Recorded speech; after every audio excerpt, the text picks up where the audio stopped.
Hermione Granger and the Philosopher's Stone. Chapter 5. Diagon Alley. Hermione woke early the next morning, but lay in bed for a few minutes. Her head was spinning. She had stayed up into the wee hours of the morning, re-examining the blackboard Professor McGonagall had left and poring over her notes and acceptance letter. She also couldn't help but look back on all of the peculiar events in her life to determine whether or not they were just weird or indeed an indication of her magical powers. I'm a witch, Hermione said to herself with a giant smile, and I'm never going to have to go to regular school again. She could only assume witches and wizards were much more interested in their magical studies. Who wouldn't be? Hermione finally jumped out of bed. She knew she needed to have a hearty breakfast in anticipation for her big day, immersing herself in her new world. She pranced into the kitchen where her mom and dad were already seated. Hermione didn't even pick up on the fact they had been having a pretty serious conversation. The only emotion Hermione knew at that moment was pure excitement. Good morning, I'm so excited. Hermione greeted them and took a piece of toast. Hermione, we're glad you're up, Mary said. We've been discussing everything, and isn't it completely marvelous? Hermione said between bites. A whole new world to learn about. It's simply brilliant. I can't wait. Well, that's what we want to talk to you about, Bert interrupted her. There's a lot we don't know about this wizarding world, and we don't want to go into this hastily by any means. That's what today's for, though, Hermione said. We can go experience it and learn more about it. Just think everything is moving a bit too quickly, dear, Mary said. Of course it is, Mum, Hermione said. The fall term will be here before we know it. Right, but, um, Bert sputtered. We're not sure if we want you to go. Hermione froze mid-bite. Her whole body went numb. Her mind, for the first time in her whole life, stopped thinking for a moment. She could feel nothing but total fear and disappointment. The toast point dropped from her hand, and she made no motion to grab it. As if in slow motion, Bert and Mary watched the toast drop, buttered side down, and then just stop mid-air. It flipped and landed right side up on the table. The lines began to flicker. Hermione, Mary asked hesitantly. Hermione still hadn't moved. Hermione, sweetheart, Bert said in a soothing voice as he could muster. But, Hermione started. But I have to go. Hermione burst into tears. Honey, let's just discuss this a little bit, please, Mary said. No, you don't understand, Mary hiccuped. I have to go. I've never felt like I belonged in school. Maybe I belong there. Bert and Mary were rendered speechless. They both stood and went over to their daughter. As they tried to comfort her, they heard a tapping at the window to their left. As their gaze fell across the small yet bright pane window, yellow eyes met their stare. Mary gasped and nearly fell backwards. There on their sill was an owl with a letter precariously clamped in its mouth. Hermione followed her parents' gaze and saw the most beautiful, small, tawny brown owl she had ever seen in all of her books. She brushed off their hugs and went over to the door. Hermione, no! Mary said, terrified. Hermione wasn't listening, though. For the first time in her life, she didn't care what her parents thought. She opened the window and gave the little owl a tentative pat. Its feathers were slick and soft, and Hermione swore she felt the owl lean into her pats. Hermione reached out and grabbed the letter with her other hand, still running her fingers over the owl's smooth feathers. Thank you, she said, pulling her hands and the letter back inside the window. The owl gave a short hoot and stuck out its leg. Hermione took a closer look and saw a small little pouch of sorts attached to its leg. Oh, you want payment, don't you? Hermione exclaimed and ran to the catch-all bin by the back door of the kitchen. She grabbed 4 shillings and brought it back to the window. Very carefully, she lifted the flap on the bag and put the 4 coins into the pouch. The owl stuck its beak into the pouch, seemingly unsure of the payment. I'm sorry, that's all we have, Hermione said. It's muggle money. I'll be getting wizard money today at Diagon Alley, if you'd like to come back. The owl gave another little hoot, seemed to bow, and flew out of the window into the bright blue sky. Hermione beamed and took her letter back to the table. She purposefully didn't look at her parents. She slid her finger under the flap as carefully as she could and opened it. Inside was a simple piece of parchment with very neat handwriting that said, I will arrive at 8:30. Please open the flue on your fireplace in preparation for our departure and wear sensible shoes. We will be staying overnight in London. Compliments of the headmaster. So also pack a bag of necessities. Sincerely, MG. Can you show me how to open the flue, please? Hermione asked as she walked into the parlor. For what? Bert asked. Professor McGonagall instructed us, Hermione said, examining the release lever near the mantel. Her gaze fell upon the family pictures. Even though she was smiling in all of them, Hermione felt as though she had never smiled more in her life than that moment. In less than an hour, she would be home. There were 3 sharp raps on the door at precisely 8:30. Hermione opened the door a millisecond after the third knock.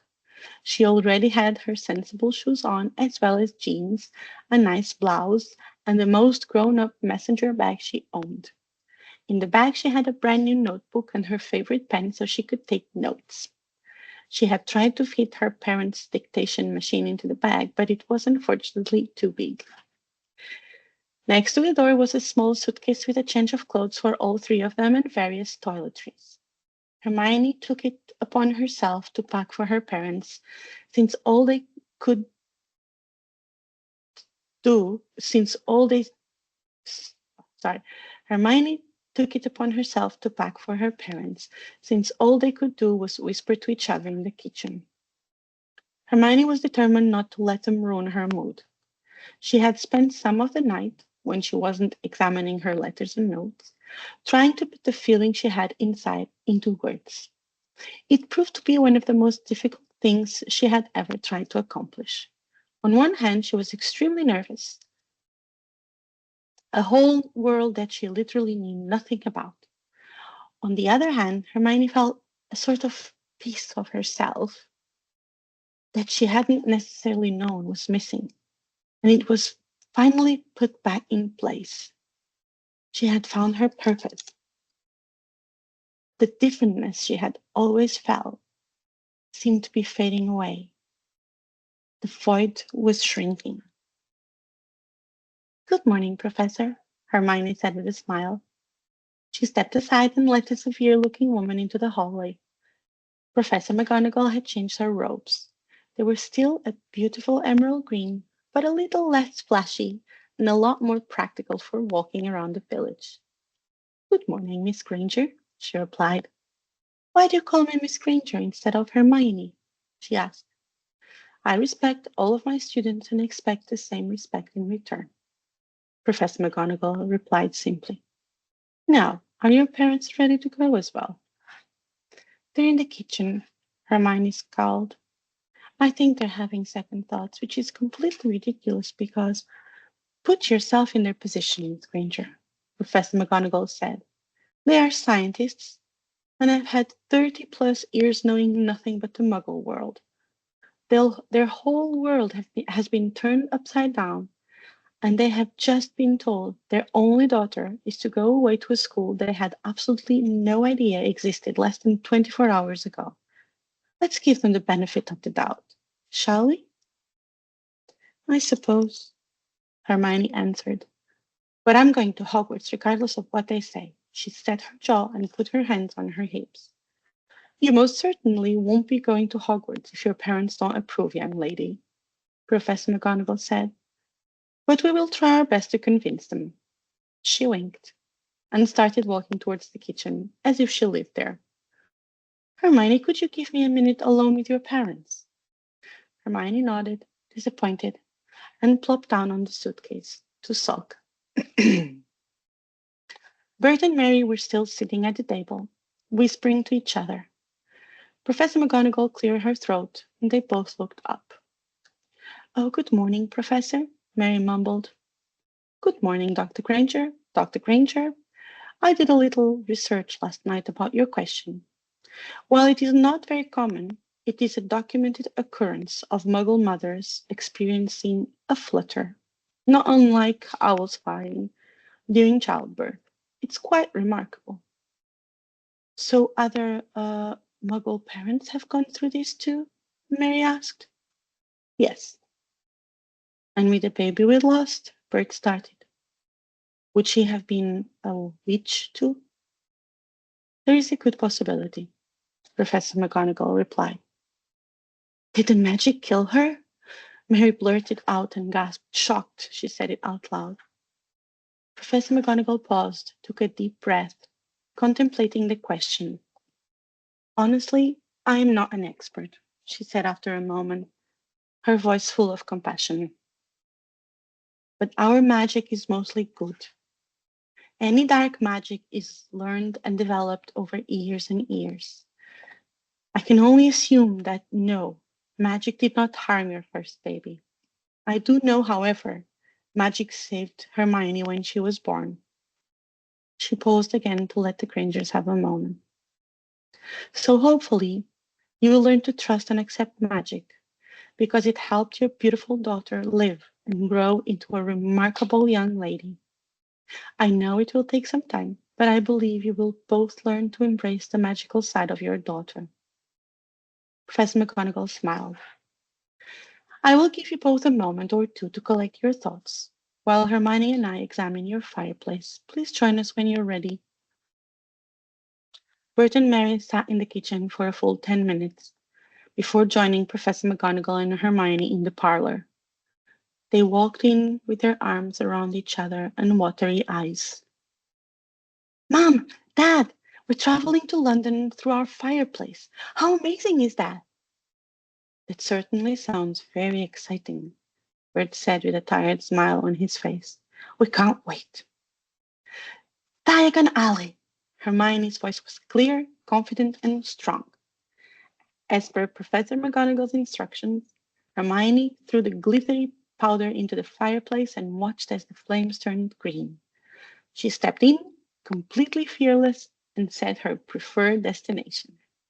She then shut her eyes to keep the soot out of them, kept her elbows tucked in to avoid banging them on the passing fireplaces, and refrained from fidgeting and or panicking to avoid coming out on the wrong fireplace. It was an incredible feeling. Hermione was aware of the soot and the heat, but she was too excited to be nervous for once in her life. It was exhilarating. One by one, her parents arrived behind her, followed by Professor McGonagall. As they took their first few steps into Diagon Alley, Hermione's heart nearly exploded. There were hundreds of witches and wizards bustling about. There were short witches and wizards, tall ones, fat ones, skinny ones. They were dressed in robes of every color imaginable. Hermione felt slightly out of place without a robe, but her curiosity and excitement overtook that feeling. First stop, Gringotts Wizarding Bank, Professor McGonagall said and took the lead down the cobblestone road. She nodded to and greeted many people as they walked past. It seemed like everyone knew her. Gringotts Wizarding Bank is the only bank of the wizarding world, and it's owned and operated by goblins. It was created by a goblin called Gringott in 1474. Its main offices are located around the north side of Diagon Alley. In addition to storing money and valuables for wizards and witches, one can go there to exchange muggle money for wizarding money, which is why it is our first stop, Professor McGonagall rattled off. Hermione didn't want to pull out her notebook and take notes. There was too much to see. Goblin, Gringott, 1474. Goblin, Gringott, 1474. She kept repeating to herself, trying to make it so she'd remember it later when she wrote everything down. Hermione could barely believe the things she was seeing as they walked. Everything was simply fantastic. It was all she could do to pay attention to Professor McGonagall's commentary. Along the way, they passed all kinds of different establishments, including the Apothecary, Madame Malkin's Robes for all occasions, Ilop's Owl Emporium, Magical Menagerie, Flourish and Blots, and something called Quality Quidditch Supplies that seemed to have a gaggle of boys her age surrounding the windows. Ha, here we are. Gringotts Wizard Bank, said Professor McGonagall. Hermione looked up. Above her loomed an imposing snow-white, multi-storied marble building towering over all of the little shops of the street. She gasped at its monumental size and beauty. She and her family followed Professor McGonagall up a set of white stairs that led to a pair of burnished bronze doors. Flanked on either side of the doors were two unusual-looking characters Hermione could only assume were the goblins that Professor had been talking about. They were both short but with very long fingers and a dome-shaped head. They were wearing a uniform of scarlet and gold. Professor McGonagall walked right past the unusual-looking pair and into a small entrance hall with another set of doors. Hermione couldn't help but look back at the strange creatures one more time before finally focusing on the new section of the building they had just entered. There were another pair of doors directly in front of them, only this time in a brilliant silver. Engraved on the doors were the words, "Enter, stranger, but take heed of what awaits the sin of greed. For those who take but do not earn must pay most dearly in their turn. So if you seek beneath our floors a treasure that was never yours, thief, you have been warned, beware of finding more than treasure there." Hermione read the words quickly to herself. Thankfully, Professor McGonagall had stopped walking long enough for Hermione to read them a second time. "As you have read," Professor McGonagall started, "it would be foolish for anyone to even try of robbing Gringotts. Gringotts uses a variety of security systems. Most lower security vaults require a key. Higher security vaults require the touch of a certified Gringotts goblin. Even higher security vaults may have various enchantments upon the doors. If anyone but a Gringotts goblin touches the door, the person will be sucked into the vault, which is checked for trapped thieves about once per decade. Another security measure is the Thieves' Downfall, a charmed waterfall that the goblin carts must pass through. It cancels all enchantments and magical concealments and throws the cart off their tracks. Some vaults use the Gemino and Flagrant charms. When any item is touched by a thief, it multiplies rapidly and burns them, eventually crushing and scorching them to death. Objects within Gringotts cannot be summoned. Hermione longed to pull out her notebook and take notes, but wanted to be able to experience everything. She scowled and chided herself for not bringing the dictation machine. "I know I'm being extremely descriptive," Professor McGonagall said, "but please keep in mind I'm just rattling off facts for your quest of knowledge. There will be no quizzes, so don't worry." Hermione knew, however, the real quiz would be for her to be able to fit in to the wizarding world, and she was up for the challenge. Professor McGonagall waved her hand, and the beautiful silver doors opened. Before them was a vast marble hall with long counters stretching along its length, with around 100 more goblins sitting at them. Hermione was trying to take it all in, but frankly, there was just too much. She glanced back at her parents. They looked utterly terrified. Professor McGonagall led them to a section off area to the right. "Muggle Exchange Area," read a large sign gilded in gold. Below it was the following: 1 knot is equal to 0.04 pounds or 0.05 euro. There are 29 knots to a sickle. 1 sickle is equal to 1.17 pounds or 1.5 euros. There are 17 sickles to a galleon. 1 galleon is equal to 20 pounds or 25.5 euros, subject to current Muggle exchange rates. As you can see, Professor McGonagall started, it's really quite simple.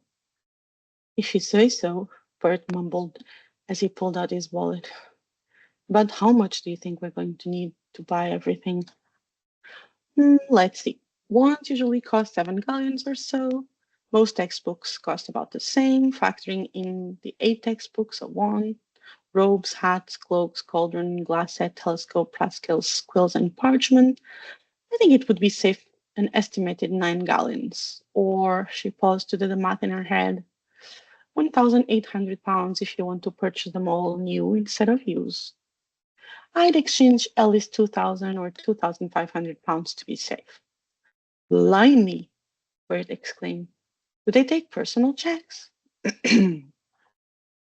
Once the shock of how much a wizarding education cost wore off, though Hermione said it was much cheaper than sending her to a private boarding school, the group started their shopping spree. Professor McGonagall was full of interesting tidbits and facts.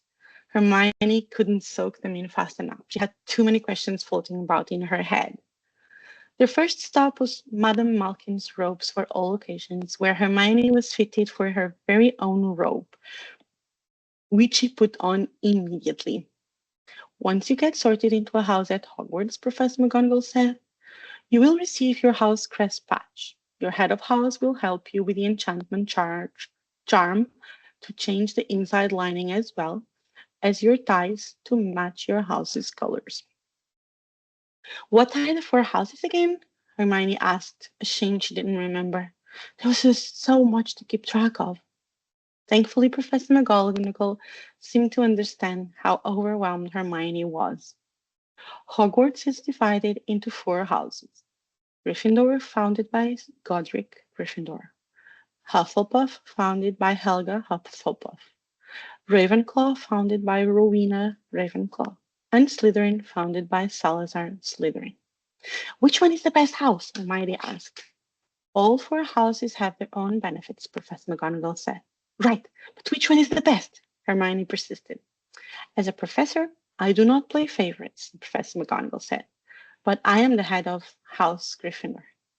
I want to be a Gryffindor, Hermione squealed, and she thought she may have got Professor McGonagall's mouth twitch into a small smile. We shall see what house you're sorted in. They stopped into the apothecary for Hermione to get her glass set and scales. In addition to the necessary items included in her list, the Grangers agreed to spend a bit more on a nice mortar and pestle set and a handy ingredient guide. Hermione pretty much had to be dragged out of the shop. There was just so much she wanted to look at. By the time they finally left the apothecary, all of their stomachs were rumbling from hunger. What do you say to a late lunch? Professor McGonagall asked. They walked into a small, quaint little pub called a Leaky Cauldron.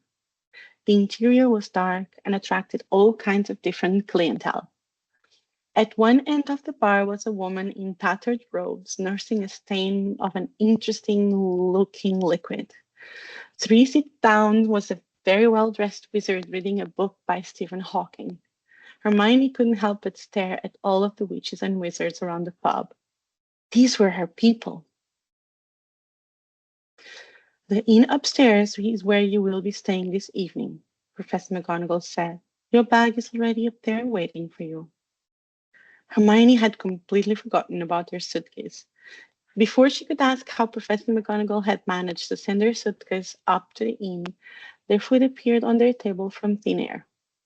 Professor McGonagall nodded a thank you to the innkeeper and barkeep, a wizard she had previously introduced as Tom. After filling their rumbling stomachs, Professor McGonagall led them back out onto Diagon Alley. Whilst it would make more sense to stay on the north side of Diagon Alley and get your books, I anticipate that trip would take hours. Bert and Mary, who had been slowly warming up to the trip, chuckled in agreement. I propose we head over to the south side and visit Ollivanders for your want. Hermione's anguish at putting off the bookshop for later completely vanished with the mentioning of a wand. She barely felt her feet hit the cobblestone as they weaved in and out of witches and wizards on their way to the wand shop. Professor McGonagall was telling them all the history of Ollivanders, but Hermione could barely pay attention. 382 BC and Romans were the only words she was able to hear over the roar in her ears. The shop was narrow and shabby, with peeling gold letters over the door, which read Ollivanders, makers of fine wands since 382 BC. The shop was tiny, empty except for a single spindly chair in the corner. Thousands of narrow boxes containing wands were piled right up to the ceiling of the tiny shop, and the whole place had a thin layer of dust about it. Garrick Ollivander appeared behind a stack of wand boxes. He was an old man with pale, silvery eyes and white skin. Hello, dear, he said quietly. Hello, Hermione said. Muggle-born, huh? Ollivander said. Your eyes are as white as a saucer. Yes, sir, Hermione replied. Welcome to the wizarding world, young lady. I feel as though you'll be doing great things, he said, seemingly staring straight through her. Hermione felt a shiver go up her spine. Ah, Minerva, the designated special messenger, huh? How are you, Garrick? Professor McGonagall asked. Fine, fine. Though the first year's rush isn't as busy as it usually is, he said, his eyes dulling for a moment. Yes, Professor McGonagall seemed very uncomfortable. Miss Granger is here for her wand. Hermione filled the exchange. Hermione filed the exchange away to analyze later. Yes, of course. Please hold still. The old wand maker pulled a long tape measure with silver markings out of his pocket. Which is your wand arm? Well, I'm right-handed, said Hermione. He measured Hermione from shoulder to finger, then wrist to elbow, shoulder to floor, knee to armpit, and round her head. As he measured, he said, Every Ollivander wand has the core of a powerful magical substance, Miss Granger. We use unicorn hairs, phoenix tail feathers, and the heartstrings of dragons. No two Ollivander wands are the same, just as no two unicorns, dragons, or phoenix are quite the same. And of course, you will never get such good results with another wizard's wand. Hermione suddenly realized that the tape measure, which was measuring between her nostrils, was doing this on its own. Mr. Ollivander was flitting around the shelves, taking down boxes. That will do, he said, and the tape measure crumpled into a heap on the floor. Right then, Mr. Granger, try this one. He handed her a long ashy stick, ebony and unicorn hair, 8.5 inches, springy. Hermione had no idea what to do. She held onto the wand and waved it around a bit. Nothing seemed to happen, though she didn't know what was supposed to happen. Try this one. Ollivander shoved another wand at her. Beechwood and dragon heartstring, 9 inches, nice and flexible. Hermione waved it round again. Still nothing. I think I've got it. Ollivander pulled a third box from the shelf. Vinewood and dragon heartstring, 3.75 inches. Sorry, 10.75 inches, flexible. As soon as Hermione grasped the delicate vine stick, a warm, tingly feeling ran up her fingers and through her arm. She raised the wand above her head, brought it swishing down through the dusty air, and a stream of red and gold sparks shot from the end like a firework, throwing dancing spots of light onto the walls. Mr. Ollivander cried, Oh, bravo! Yes, indeed. Oh, very good. I think the wand has chosen its witch. Professor McGonagall dropped the Grangers off at Flourish and Bots, a popular bookstore in Diagon Alley where Hogwarts students bought all their textbooks and gave them directions to Obscuro's Books, the other bookstop in the little town. I figure you wouldn't want to feel rushed, Professor McGonagall said with a wink. I will come and collect you at the Leaky Cauldron tomorrow morning at 9 o'clock sharp.